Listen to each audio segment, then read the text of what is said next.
Hi, I'm Taylor. Welcome back to my channel. I'm an American expat living in Malaysia, and I like to share my life and travels with you. Today I'm starting a new series on different cities that you can retire to in Malaysia. It's certainly not all of them, but it's the ones I think are the most viable options. So stay tuned.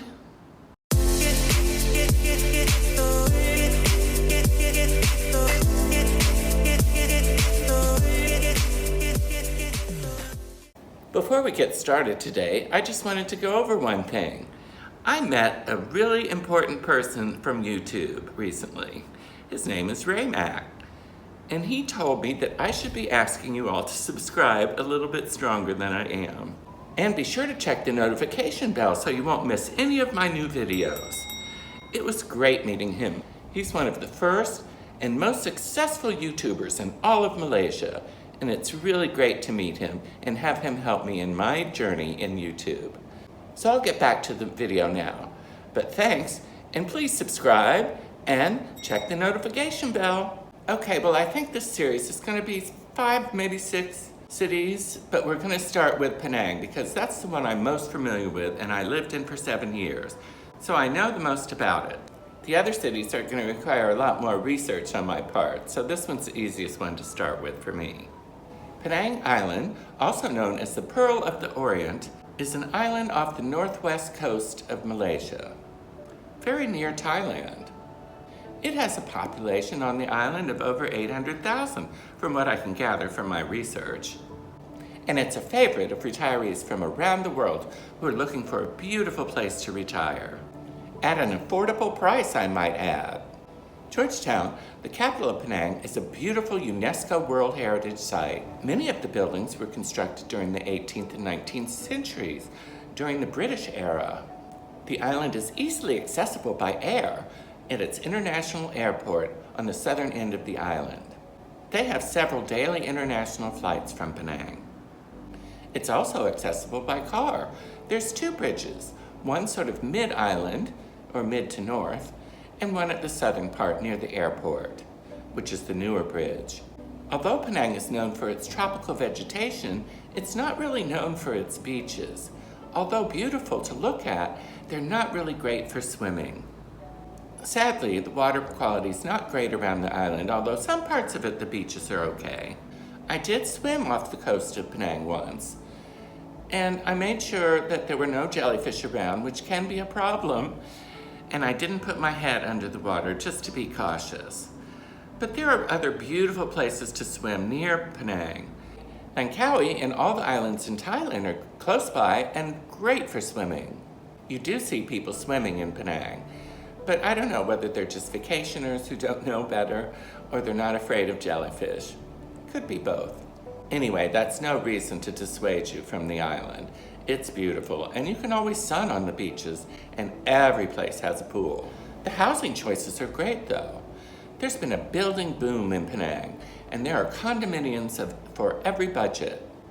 Although expats may purchase property, I think that renting is the better option, as you're able to move whenever you want, and in my opinion, it's also less expensive. For instance, I had a 1,400 square foot apartment with ocean views in a private building with beautiful pool and gym and everything.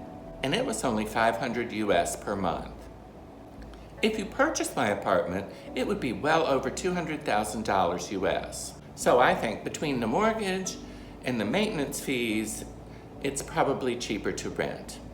The prices have gone up a lot, and I know people who've made good money buying and then selling later. But it's just not for me. I prefer the flexibility of being able to move whenever I want.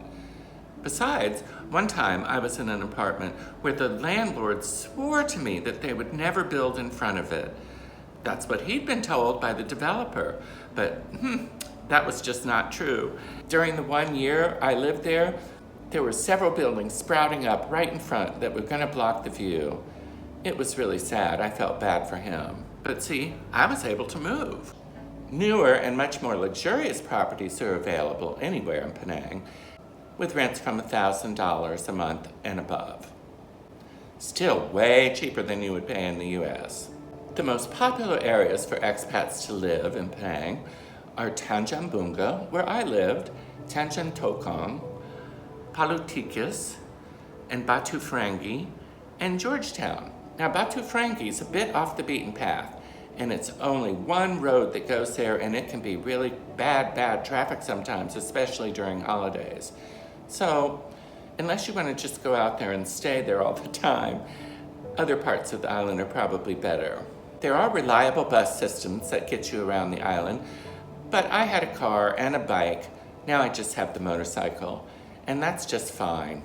If you want to see what a typical mid-priced condominium that you can rent looks like in Penang, take a look at the video I made. I'll list the link in the comments below. Well, everyone is interested in shopping, I know that, and shopping in Penang is plentiful and varied. There's boutique-type shops in Georgetown, and then there's the major malls that have just about everything you could ever want, with many Western chain stores also. The most upscale malls are along Gurney Drive, which is a chic upscale area overlooking the sea. Gurney Plaza, the older and larger of the two malls, has everything you could possibly want, and even a department store. The malls tend to have many fine restaurants too, which is different than the US, I think. The other luxury mall, virtually next door to Gurney Plaza, which I just can't figure out, is called Gurney Paragon. It's a beautiful new mall, about 8 levels, and it's built around a colonial building that I think they were probably forced to save, and at great expense, I might add. I saw something there showing how they had to shore up the foundation to build it, and it was amazing. Both malls have big movie theater complexes on the top floor, which I never understood, but go figure. And both have some outdoor eating area sections too, which is really nice on beautiful days. There's another major mall in Penang called Queens Bay. Now it's more towards the airport and sort of far from where most of the expats live, but it's not impossible to get to. And it's a nice mall too, although I don't think quite as glamorous as Gurney Plaza or Gurney Paragon.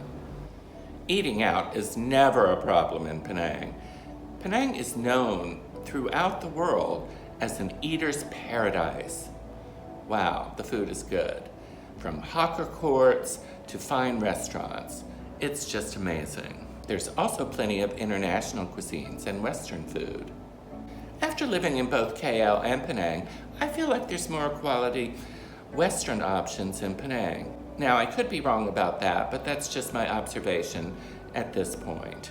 For one thing, you're going to find many more non-halal restaurants. Now, that might not be of interest to you, but if they're non-halal, they can serve pork and alcohol too.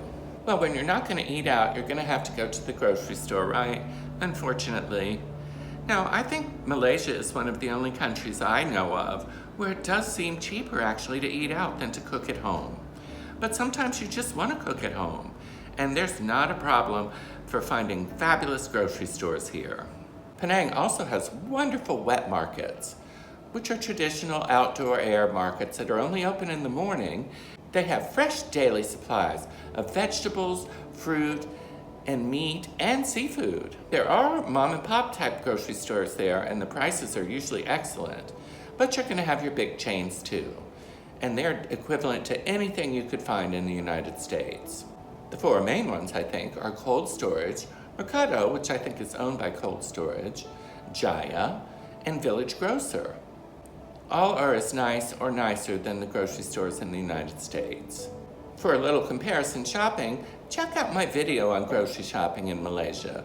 I'll list the link below in the comments. Even though the prices are great, less than in the US, it's still going to be cheaper to eat out. Go figure. And certainly a lot less trouble, right? There's almost no American product that I can't find here. Well, except for cream of wheat. You probably don't even know what that is, but cream of wheat is a delicious warm breakfast cereal, and I can't find it here. But really, almost anything else you want is going to be available in Penang. Penang is a destination city for healthcare in Southeast Asia, with many, many hospitals and fine specialists and doctors. The price of healthcare is very low compared to the US. You might want to look at my video on the price of healthcare in Malaysia. I'll put that link below too. The major hospitals that expats tend to gravitate to are Gleneagles, Island Hospital, Adventist Hospital, Lo Quan Lai, and Lam Wai. All are fine hospitals and good choices, with the top-notch doctors. There are, of course, other hospitals there too, but those are the ones you hear most frequently about from expats. For those of you who enjoy outdoor activities, there's plenty to do in Penang, I can tell you. Hiking, golf, tennis, and swimming are 4 major activities. A lot of people seem to enjoy hiking there.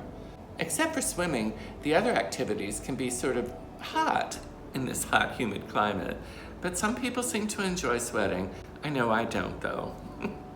Penang Hill, at almost 3,000 feet, has many, many hiking trails, and I know a lot of people who enjoy hiking there. The bonus of that is when you get to the top, it's going to be about 10 degrees cooler. Plus, there's places to get a snack and eat up there too, which is nice. And there's a gorgeous view of all over Penang Island from up there. A less strenuous hike, actually more of a walk, is to go up Pearl Hill, which is in Tanjung Bunga. There's a group every day that walks up there together. There's also Penang National Park in the northwest corner of the island. It's got a lot of hiking too. There you can hike through the jungle or along the shore. Both are beautiful. I've hiked a little bit there along the shore. You can actually hike all the way to Monkey Beach from there, which is, as the name implies, is a beach that has a lot of monkeys around. Also, Penang Botanical Gardens is a nice place to take a walk. It's beautiful. It's good for people who aren't really into hiking, but enjoy a good active walk. Activities for the less athletic among us, myself included, include things like mahjong, bridge, chess, and many other groups. There are also many opportunities for volunteer activities, such as with the International Women's Association Penang, or the IWA. They have a lot of things, get-togethers, and they also do a lot of charitable work. They have a choir too, and I was a member of that for several years. So there's just a lot of opportunities to stay busy in Penang. There's no reason to be bored there, I can say that. I'm going to finish up on some of the wildlife in Penang. It can take a little getting used to, but believe me, it's nothing to worry about. If you love monkeys, there's ample opportunity to see monkeys. Sometimes you'll see them just walking along the electric wires above. Or if you really want to see them up close, go to places like Penang Botanical Gardens, where you can get pretty close to them. Now, you're not really supposed to feed them, but people do, of course, and that makes them become a little bit more aggressive than you might want. There are 2 types of monkeys in Penang: the proboscis monkey, which is the more common, and the dusky langur, which you don't see very often. They're much shyer, and they tend to stay always in the trees. They're really cute, though. They're sort of a black color with white eyes, and then their babies are a golden color, which is so beautiful. The monkeys all seem super cute, but you're best to keep a good distance from them. And I've even known people who've had them get into their apartments. Not me, and not anybody I know very well, so don't think it's a common problem. Although not nearly as cute, you're likely to see monitor lizards in Penang too. They can grow as 6 feet or longer, and you'll see them just walking on the road, and sadly sometimes run over. But I don't think they're particularly aggressive. One's never tried to bite me, and I even went swimming with one accidentally. I was staying in this 5-star resort in Batu Ferringhi, and there was just a giant monitor lizard lounging by the side of the pool. And the lifeguard didn't seem to think anything of it. So I got in the water, and I just kept my eye on it, And then this other monitor lizard came up and started fussing with it, and they started fighting, and then they fell into the pool. Well, needless to say, I got out of there pretty quick. That resort, the Shangri-La, allows the monitor lizards in the pool, but condominiums do not, so it's not a worry for you. Also, there's snakes, but I can say I've never seen one since I've lived here. But believe me, they do exist. The reason I probably have never seen one is because I don't go hiking. Because I'm sure if you go hiking, you're going to see some snakes. But, common sense, and they're not going to bother you. The most prevalent critters are small insects. And I've been surprised that they're not as bad as I thought they would be. They spray regularly for mosquitoes, which I'm a lucky person because mosquitoes don't seem to like me. I think maybe I taste very bad. Anyway, there's other bugs, but they're not anything to be afraid of, except the rove beetle. You might want to keep an eye on that one.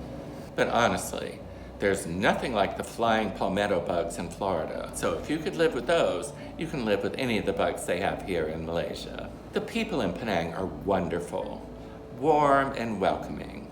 I sure can say that. Penang is majority Chinese Malaysian, so it feels a bit different than the rest of Malaysia, which is majority Malay. But regardless, everyone is friendly and lovely. And most everyone in Penang speaks at least some English, if not very fluent English. Well, I hope that gives you a good idea of what it's like to live in Penang, Malaysia. I know I've loved it. I've hardly met anyone who lived there who didn't like it. In fact, I can't even think of one. So if you're looking for a beautiful place to retire, I highly recommend Penang, the Pearl of the Orient. If you found this video helpful today, please like and subscribe. I really appreciate it. As I said, this is just the first in the series of cities to retire to in Malaysia, so stay tuned for those. That's all I have for today, though. Talk to you later. Bye! Get